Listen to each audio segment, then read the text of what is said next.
I opened her dresser drawer looking for a phone charger. That's when I saw it. Hidden under an old scarf was a phone I'd never seen before. The screen lit up right in front of me. "Can't wait to see you tonight, baby." I felt my heart drop into my stomach. That wasn't my number. My name's Alina. I'm 34. I teach art at a high school here in Portland. I've been married to Sarah for 6 years. We met at this gallery opening back when I still thought love was simple. Our life wasn't anything fancy. Small apartment, 2 rescue cats, farmer's market on Sundays. Normal stuff. I thought we were solid. I really did. But the last few months, something felt off. She was distant, always on her phone, working late, and I ignored every single red flag because I wanted to believe in us. That morning, she rushed out for some emergency meeting and left her regular phone on the counter. I needed a charger, opened her drawer, and found that burner phone. Here's what she didn't know about me. I wasn't going to cry and fall apart. I was going to be 10 steps ahead of her. If you've ever had that gut feeling that something's wrong, but you ignored it because you loved someone, hit that subscribe button right now. That instinct you're ignoring, it's trying to save you. Drop a comment and tell me, have you ever found something you wish you hadn't? Hit that hype button because what I found gets so much worse. I sat there on our bed, holding that phone. My hands wouldn't stop shaking. I unlocked it, no password. She didn't even bother protecting it. The messages were from someone named Jay. "Miss you already?" I scrolled up. There were months of messages, pictures I'm not going to describe, plans to meet up. And then I saw it. A text from 3 days ago. Jay asked, "She doesn't suspect anything, does she?" And Sarah, my wife, the woman I trusted with everything, wrote back, "Elena? No way. She's way too trusting. I could rob her blind and she'd apologize to me for not having more." I kept reading even though every word felt like a knife. Jay asked when Sarah was finally going to leave me, and Sarah said, "After the refinance clears. Her teacher salary got us the approval. I just need a few more signatures and I'm gone." My stomach twisted. I grabbed my phone and checked our bank account. She'd opened credit cards in my name, 3 of them. There was a $15,000 cash advance from our savings that disappeared last week. When I asked about it, she told me the car needed emergency repairs. I scrolled through more messages. Jay wrote, "Can't believe you're still pretending with her." Sarah replied, "Not much longer. She'll be too embarrassed and broken to even check the finances by the time I'm done." Then I saw the message that changed everything. "Meeting the realtor tomorrow. Once the mortgage fraud goes through with her signature, we split everything and disappear." I thought back to last month. Those documents she had me sign. She told me it was just updating our insurance. Those were refinance papers, fraud papers. She was using my name, my credit, my entire life to destroy me. The phone buzzed in my hand. New message from Jay. "Reservation confirmed for 7 tonight. Can't wait to celebrate our future." I looked at the restaurant name and my blood went cold. It was the same restaurant where she proposed to me 6 years ago. She was taking her affair partner to our spot. I didn't break down, not yet. I took pictures of every single message, downloaded everything to the cloud, called in sick to work. Then I pulled my credit report.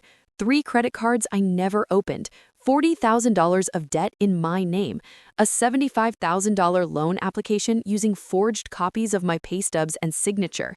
She'd been planning this for months. That night, Sarah came home like nothing happened, kissed me on the cheek. "Hey babe, how was your day? I'm exhausted." I smiled, played along. My heart was pounding, but I kept my face calm. "Long day. How was yours?" She poured wine like we were a normal couple. "I have to work late tomorrow. Won't be back till 10 probably." I nodded. "No problem. I'll just grade some papers." She touched my face, smiled at me. "You're so understanding. That's why I love you." Every word was poison. I wanted to scream, wanted to throw that wine glass against the wall, but I stayed quiet. I needed to know more. Later that night, I heard her in the office on the phone. I stood outside the door and listened. She whispered, "The transfer documents are ready. She signed everything. She has no clue what any of it actually says."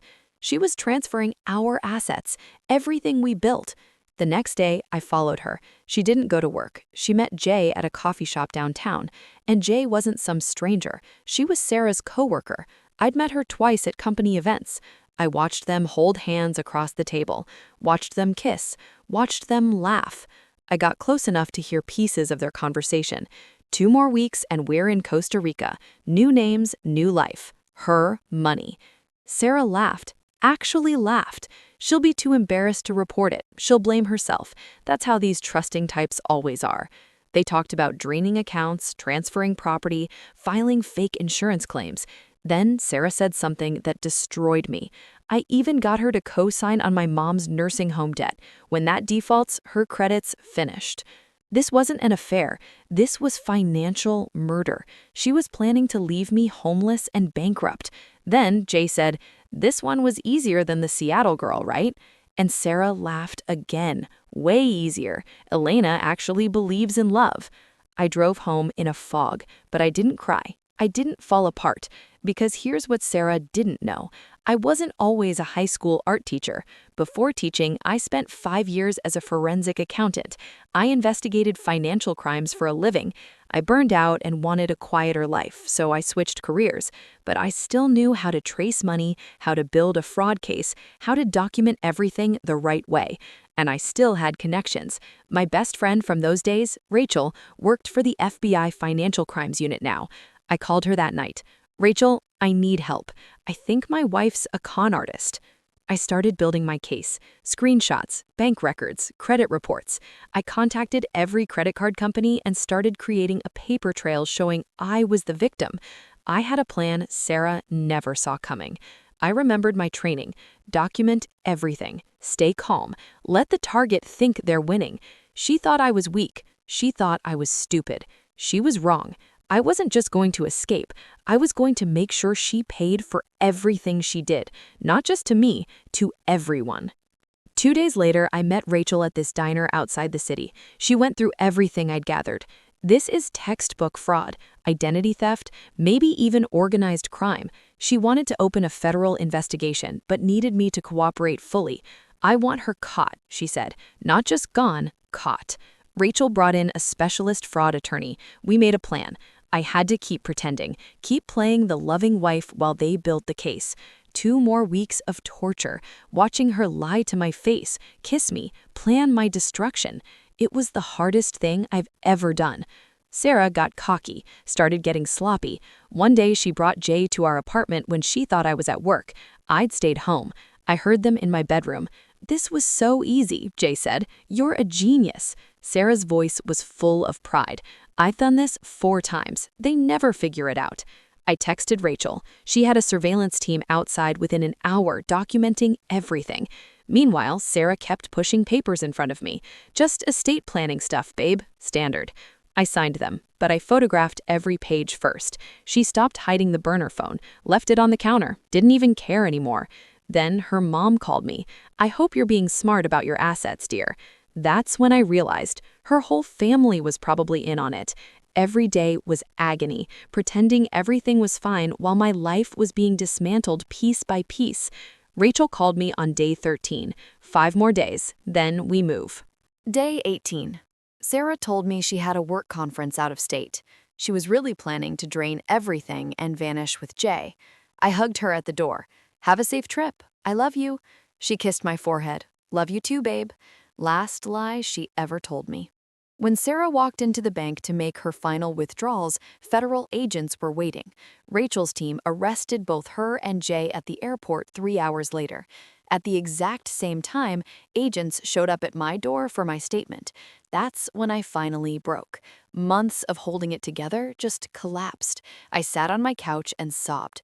Rachel sat next to me. "You were so brave. We have everything we need."